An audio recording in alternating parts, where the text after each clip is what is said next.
Let's talk about suffering at the end of life.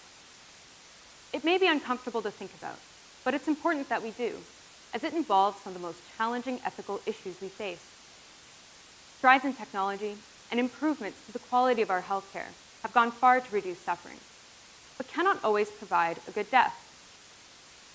Progress was made in 2016 when the right to die via medical assistance in dying, or MAID, was legalized in Canada. Currently, this right only extends to adults. But given that young people can also suffer at the end of life, shouldn't they also have the right to die? My research focuses on this question, examining the morality of extending the right to die to this vulnerable group. Through analyzing the evidence in law, medicine, and philosophy, I've developed a case that young people's right to die should be recognized through MAID, just like adults. This case features two key arguments. The first argument is about fairness. Is our law an act of age discrimination? Given that young people can suffer just as much as any adult, I think it is.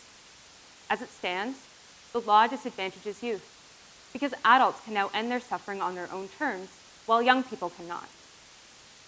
The second argument is about consistency. I compare MAID to another decision at the end of life, the choice to refuse a life-saving treatment. And based on this comparison, I make the argument that when it comes to MAID, we deviate from the way that young people's medical decisions are usually handled.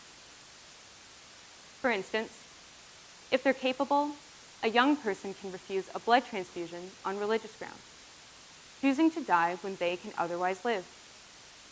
We rightfully give young people this decision as a matter of their personal values. But for those who are dying and whose suffering cannot be alleviated, we deny them the control over how they die.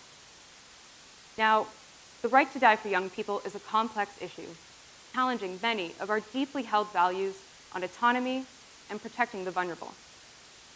My research addresses these complicated matters so that when this issue is raised in our courts or in our House of Commons, we can prioritize the legislation that treats our youth fairly and consistently. Thank you.